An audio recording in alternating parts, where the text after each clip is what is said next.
అంబేద్కర్ గారిని కనీసం మంచినీళ్ళు తాగలేదు, పాఠశాల గదిలో కూడా రానియకుండా వివక్ష చూపితే ఎన్నో అవమానాలు తట్టుకొని సొంత కుటుంబ సభ్యులు కొడుకులు చనిపోతున్నా,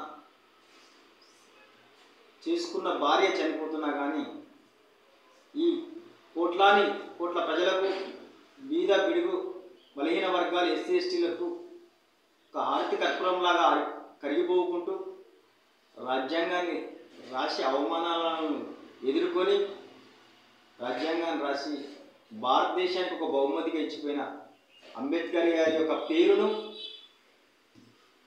ఇవాళ భారతదేశం ప్రపంచంలో తలవని నాయకుడు, అంబేద్కర్ పేరు పలకని రాజకీయ పార్టీ కుల సంఘాలు లేవు. కానీ అంబేద్కర్ పేరును పలకడం, అంబేద్కర్ను గుండెల్లో పెట్టుకోవాలి, నిజంగా పూజించాలి,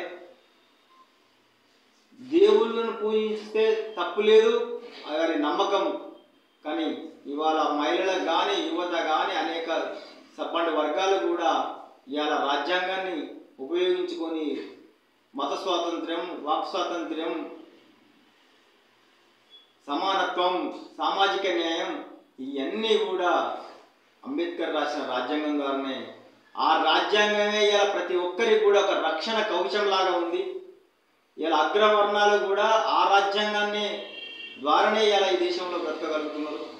ఇవాళ బడుగు బలహీన వర్గాలు కూడా ఆ రాజ్యాంగం ద్వారానే స్వేచ్ఛతో తిరుగుతున్నాయి. ఇవాళ సర్పంచ్ నుంచి వార్డు నుంచి మొదలు పెడితే ప్రధాని వరకు, రాష్ట్రపతి వరకు కూడా ఆ రాజ్యాంగం ద్వారానే రిజర్వేషన్లు ప్రతి ఒక్కరు అనుభవిస్తున్నారు. ప్రతి ఒక్కరికి అంబేద్కర్ యొక్క పేరు పలకక తప్పలేదు. కానీ అంబేద్కర్ పేరు ఏదో మీదకు స్వార్థం కోసము, రాజకీయం కోసము, వ్యక్తిగత స్వలాభం కోసము, ఉద్యోగం కోసము, పదవుల కోసము కాకుండా దేవుణ్ణి నిజమైన సమాజంలో సమానత్వం కోసం, అల్పసంఖ్యాకులకు, అవమానపడే వాళ్లకు, అత్యంత వెనుకబడిన వాళ్లకు సమానత్వ ఫలాలు అందించడం కొరకు నిత్యం అంబేద్కర్ని కొలవడం ఒక గొప్ప ఆశయం. మంచి ఒక నిష్ఠతోని అంబేద్కర్ని ఏ పదవి ఉన్నా లేకున్నా దేశంలో కోట్లాది మంది కూడా అంబేద్కర్ను పూజిస్తున్నారు.